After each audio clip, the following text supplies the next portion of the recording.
आज जो हमारे गेस्ट है यहां पर बैक स्टेज पर, उनकी जो एनर्जी है वो नेक्स्ट लेवल है।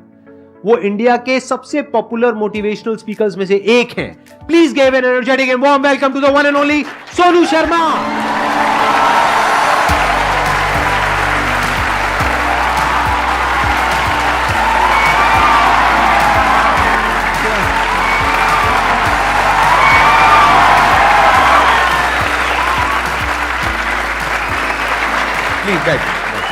आइए। सबसे पहले तो गुस्सा है इन पे बहुत ज़्यादा। क्या गुस्ताखी हो गई सर? देखो, ऐसा होता है कि आपके जो ऑडियंस है ना, वो आपको बार बार प्रेशराइज कर रहे हैं। आप वहाँ गए, आप वहाँ क्यों नहीं जा रहे? अरे मैंने कहा अच्छी बदमाशी नहीं जाते हम। तो नाक में दम कर दिया लोगों ने आपकी वजह से। आना ही पड़ा। मतलब इतने मैसेज, अब तो 2-3 दिन से तो धमकी वाले भी आ रहे हैं, जाओगे कि नहीं जाओगे।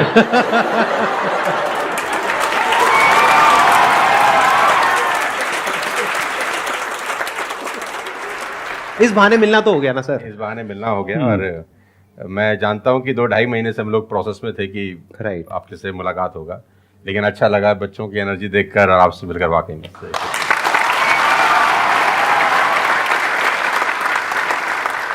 अब बताइए कौन है जो इनसे कुछ क्वेश्चंस पूछना चाहते हैं? मेरा क्वेश्चन ये है कि जब आपका लाइफ का एक स्ट्रगलिंग फेज था, तो उस टाइम पे आपको गिव अप करने का फीलिंग आया होगा, तो उस फीलिंग को हमें कैसे टैकल करना है या फिर आपने कैसे टैकल किया? देखो, जब आपका वाई बहुत क्लियर होता है ना, तो आप गिव अप कभी भी नहीं करते।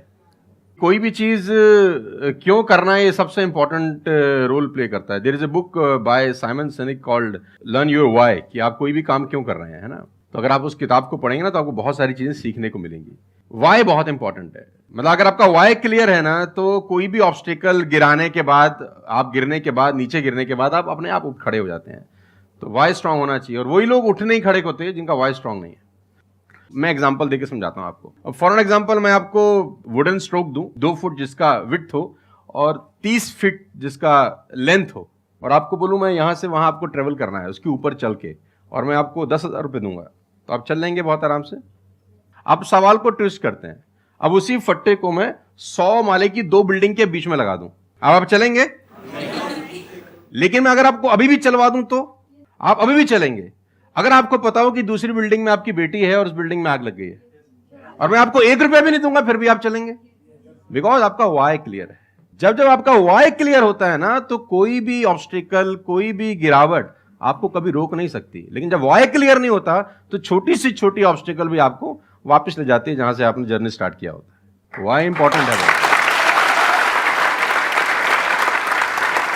आप सबसे मेरा एक क्वेश्चन है, आप कैसे बनना चाहते हो? जैसे एक होता है कि जरा सा भी कोई थोड़ी सी भी प्रॉब्लम आई तो रोने लग गए, परेशान हो गए।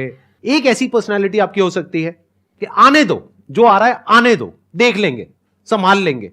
वो किसके अंदर हो सकता है? जिसने बहुत सारी छोटी छोटी प्रॉब्लम्स को फेस किया है, वही तो बोल सकता है ना आने दो। इस बात को अच्छे से समझ लो कि स्ट्रांग बनते कैसे हैं। स्ट्रांग बनते हैं प्रॉब्लम से, फेलियर से, स्ट्रगल से, सक्सेस से नहीं। सक्सेस से तो दिमाग खराब होता है हम सबका। सच बता रहा हूं आप लोगों को। अभी आप लोगों के लिए सक्सेस बहुत इंपॉर्टेंट है ना। सक्सेस से कुछ नहीं होता है। सक्सेस जब मिल जाते हैं, हम अपने कंफर्ट जोन में चले जाते हैं और दिमाग खराब हो जाता है, ईगो बढ़ जाती है। बट एक्चुअल में एक इंसान अंदर से जो स्ट्रांग बनता है ना, वो बनता है ठोकरे खा खा करके, प्रॉब्लम्स को फेस करके, स्ट्रगल्स को देख करके। तो आप जितना अभी इस एज में फेलियर्स को देख लोगे, फेलियर से डरोगे नहीं, उतना ही आने वाले 10 साल बाद स्ट्रांग हो जाओगे। With all the respect and regard to everybody, आप देखेंगे कि जो सड़क किनारे बहुत सारे लोग रह रहे होते हैं ना, तंबू वंबू लगा के कुछ सामान बेच रहे हैं टाइप्स, वहां देखना उनके बच्चों का इम्यून सिस्टम बहुत शानदार होता है। वो सर्दी में, जनवरी की सर्दी के अंदर वो नंगाई खेल रहा होगा सर, और हमारा पैम्पर्ड बच्चा ब्लैंकेट के अंदर उसको जुकाम हो जाता है, जरा सा हवा लग जाए ठंडा। तो जो ठोकरे हैं ना, वो आपका इम्यून सिस्टम बहुत अच्छा बना देती है। सफलता, सही कह रहे हैं संदीप जी, कि दिमाग खराब करती है। तो ये जो 5-6 साल हैं, फ्रॉम 14 to 20 और 22, यहां तो आदमी की रगड़म पट्टी होनी चाहिए दबा के। मतलब उसके तो खून के आंसू आ जाने चाहिए कि जिंदगी में भगवान ने मुझे क्या दिया है। सही कह रहे हैं, बिल्कुल सही कह रहे हैं। बता रहा हूं अपना। हाँ, जो मैच्योर लोग रहते हैं, जिनको लगता है कि यार एक कुदरत टेस्ट ले रही है यार हमारा, वो तो खुद ही बोलता है, अगर 2-4 साल कुछ ना हो ना, ऊपर देख के बोलता है कुछ कर नहीं रहे क्या। मुझसे भरोसा उठ गया है क्या? हाँ सही बात है। भेजो कुछ चैलेंज, मैं तैयार हूं कुछ बड़ा मजा करने ही नहीं के आता लिए। उसके बिना, उसके बिना मजा ही नहीं हम आता। तो लोग वो हैं कि हम गाड़ी चलाते हैं ना, 4-5 साल स्मूथ चलने लग जाए गाड़ी रोड पे, तो हम गाड़ी रोक के खुद ही खड्डा खोदते हैं सड़क पे। साला इतनी स्मूथ क्यों चल रही है? कोई ना कोई चैलेंज चाहिए यार, मजा नहीं आ रहा यार गाड़ी चलाते हुए।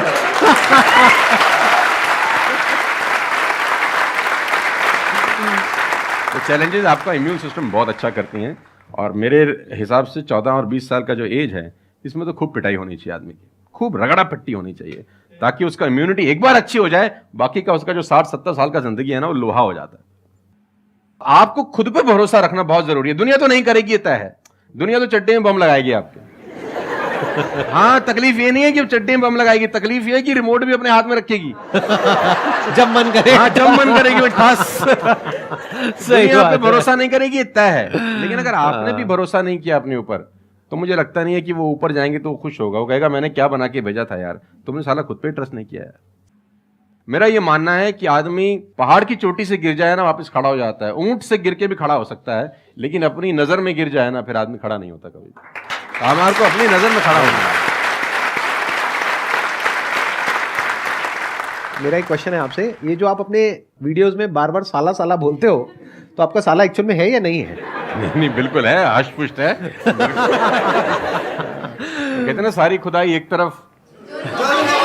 एक्चुअली मैं उसको याद करता हूँ, लोग कुछ और वही मैं सोचते हैं।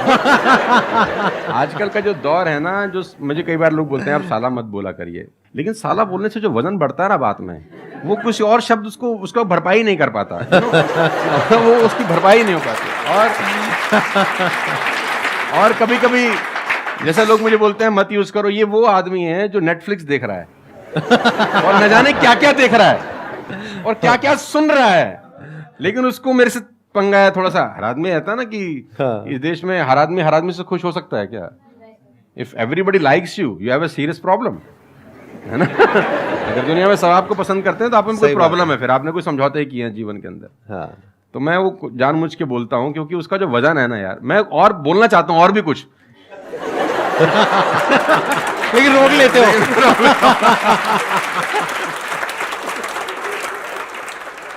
सर मैं क्वेश्चन करना चाहता हूँ कि जैसे लाइफ में सबके लिए सब कुछ क्लियर होती है, नॉलेज सबके पास है, क्लियर कट सब है सब रास्ते के लिए कि क्या करना है क्या नहीं करना। कुछ चीज़ें उनको रोकती है, पता है उसको भी वो क्या रोकती हैं क्या नहीं रोकती हैं, फिर भी वो चाह के वो बंदा आगे नहीं बढ़ पाता उन चीज़ों को लेके। एक नेगेटिविटी उसको रोकती है और उसकी सराउंडिंग उसको रोकती है। मैटर करता है, उसको सब पता है करना क्या है, फिर भी वो रुकता है। सर इसके लिए कोई ऐसा आंसर दो, आज तक किसी ने दिया ना और क्लियर कट हो।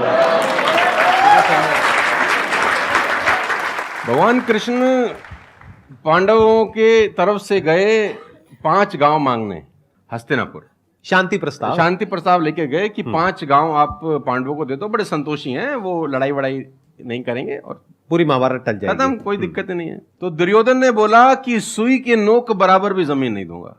तो भगवान कृष्ण दुर्योधन से बोलते हैं ये धर्म है? उसने बोला मैं जानता हूं वो धर्म है। उसने बोला करता क्यों है? बोला पता नहीं ऐसी कोई शक्ति है जो मुझसे करवाती है। ऐसा होता ही नहीं है कि गलत करने वाले को अरे मुझे तो पता ही नहीं था चोरी करना पाप है, नहीं तो मैं करता ही नहीं यार। पता होता है। वो कहता पता नहीं ऐसी कौन सी शक्ति है जो मुझसे गलत कराने को मजबूर करती है और मैं करता जाता हूं।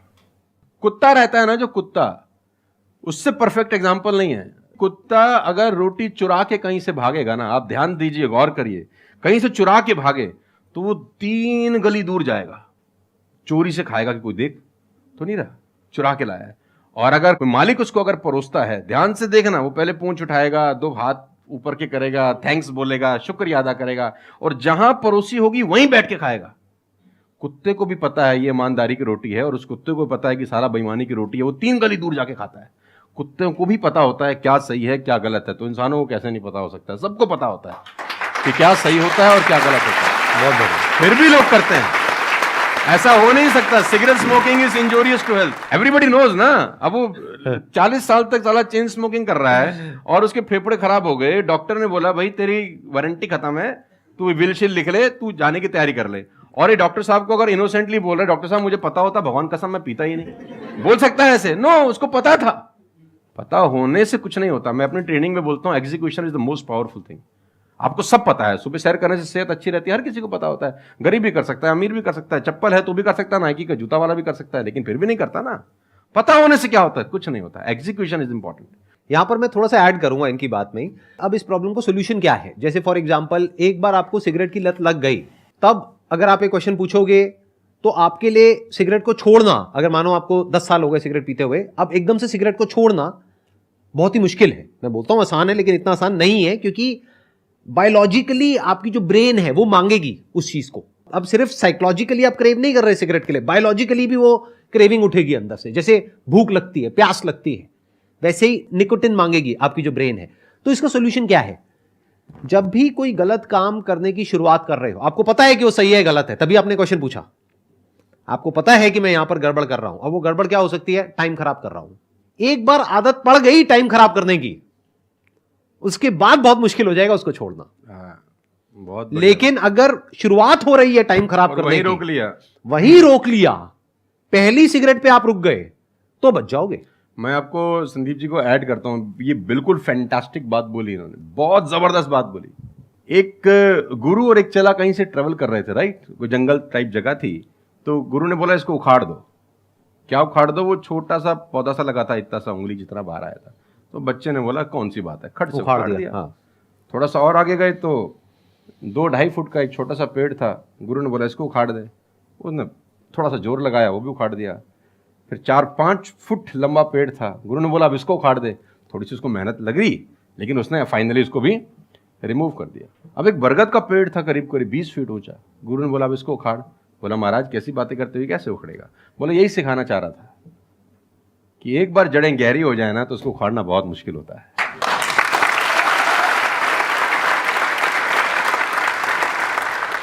मेरा क्वेश्चन ये है कि जैसे कि हम पढ़ते हैं, आजकल ये हो रहा है कि हम मैक्सिमम हमारा फोकस ये होता है कि हम पढ़ेंगे और ये चीज़ मतलब जॉब करेंगे, लेकिन ये होता है कि जब वो नहीं होता हमारे से, तो हमें मतलब हमें कुछ बड़ा सोचना चाहिए कि हाँ अब इससे भी बड़ा कुछ हो सकता है, मे बी वो ना हो, कुछ बड़ा, मतलब अपनी थिंकिंग को कैसे बढ़ाएं, वॉश करें। देखो ये जो सोच है ना कि मुझे पढ़ना है और फिर मुझे जॉब चाहिए, ये सोच ही गलत है। अगर आप मुझसे पूछोगे तो मेरे स्टैंड पॉइंट से सोच पता है क्या होनी चाहिए? इतना तगड़ा इंस्ट्रूमेंट हमको मिला हुआ है, ये जो ह्यूमन बॉडी है, इसको एक इंस्ट्रूमेंट की तरह देखो। कितना कमाल का इंस्ट्रूमेंट है, क्या ब्रेन है हमारे पास में, क्या थिंकिंग पावर है, क्या एबिलिटीज है। इसको हम यूज कर रहे हैं किस लिए? सर्वाइव होने के लिए। सर्वाइव तो जानवर भी कर जाते हैं, उसमें क्या बड़ी बात है? तो नॉलेज को यूज करो, यानी एजुकेशन को यूज करो कुछ क्रिएट करने के लिए। माइंडसेट को चेंज करो। अभी क्या एज है? 20 साल, 22 साल। अभी सोचो कि मैं अपनी पूरी लाइफ को क्रिएट करने वाली हूं। 20 साल, 30 साल, 40 साल, 50 साल, अभी पूरी लाइफ पड़ी है। उसको कैसे क्रिएट करना चाहते हो आप? कैसी लाइफ चाहते हो आप? उसको क्रिएट करो और उस नॉलेज को, उस एजुकेशन को यूज करो उसको क्रिएट करने के लिए। अगर एजुकेशन सिस्टम से वो नॉलेज नहीं मिल रही है तो बाहर से ले लो। इंफॉर्मेशन एज बोलते हैं इसको। इंटरनेट पे भरी पड़ी है नॉलेज। नॉलेज की कहां कमी है? और अपने दिमाग को खोलो। सिर्फ ये लाइफ नहीं है कि मैंने यहां से पढ़ाई करी, उसके बाद में मुझे जॉब लग गई तो मैं सक्सेस हूं, जॉब नहीं लगी तो मैं फेलियर हूं। अरे नहीं, वो समय गया। आज अनलिमिटेड ऑप्शंस हैं। फिर भी अगर हम ऐसी बात करते हैं तो इसका मतलब क्या है कि अभी हमारा दिमाग खुला नहीं है, दिमाग बंद है। बोलते हैं ना, mind is like a parachute, it can't work unless it's open. तो दिमाग को खोलो, देखो दुनिया में क्या क्या हो रहा है। Job is not the only way to make money, there are lot of ways to make money. You must have that capability to create something of value for the society, for the world. अगर आप ऐसा कुछ कर सकते हो तो दुनिया तैयार है आपको पैसा देने के लिए। आप इसको ऐसे देखो, मैं आपसे एक क्वेश्चन पूछता हूं। आपकी लाइफ में मानो कोई बहुत बड़ी प्रॉब्लम है और वो किसी पर्टिकुलर प्रोडक्ट से या सर्विस से सॉल्व हो जाती है, आप पैसे दोगे या नहीं दोगे? देंगे। दोगे ना? तो और लोग भी तो आपको देंगे। इसी को तो बिजनेस बोलते हैं। मेरा एक वीडियो है, अगर टाइम मिले तो देखना, कि इस दुनिया में जंगल का शेर बनना, सर्कस का नहीं। शेर तो सर्कस में भी रहता है ना। अब वो जो चाबुक वाला ना उसको नचाता है, आग में से भी कूदने को बोलता है तो बेचारा कूद जाता है। उसको सिर्फ सहूलियत ये होती है कि उसको टाइम पे खाना मिल जाता है बस। लेकिन जो जंगल का शेर है उसको कभी मिलता है, कभी नहीं मिलता। उसको रोज हॉन्ट करना पड़ता है। Every day when the sun rises उसको भागना पड़ता है शिकार के लिए, नहीं तो वो शाम का अपना सूर्यास्त नहीं देख सकता, मर जाएगा। डेली भागना है, डेली दौड़ है, डेली लड़ाई है, डेली जंग है उसकी। लेकिन सर्कस के साथ कोई जंग है ऐसी नहीं। उसको धूप की तकलीफ नहीं है, धूप उसको पड़ेगी नहीं, बारिश उस पर आएगी नहीं, सेफ सिक्योर है, मस्त रह रहा है, उसकी टेक केयर हो रही है। लेकिन साला कोई जिंदगी है? बच्चे भी पूंछ पे हाथ लगा के चले जाते हैं जब पूंछ बाहर घूम रही होती है। अब यही पिंजरा हटा दो, अब बच्चे को बोला हाथ लगाइयो, है ना? तो जिंदगी में बनना, तो जंगल का शेर बनना, चैलेंजेस होने चाहिए। आराम से 2 टाइम का खाना मिल जाएगा, वो तो सर्कस वाली कहानी है, मुझे सूट नहीं करती। जंगल में रहे, खाना मिलेगा नहीं मिलेगा लेकिन शान से जिएंगे। 100 साल की नालायक जिंदगी से 30 साल की साले शानदार जिंदगी ज्यादा अच्छी है।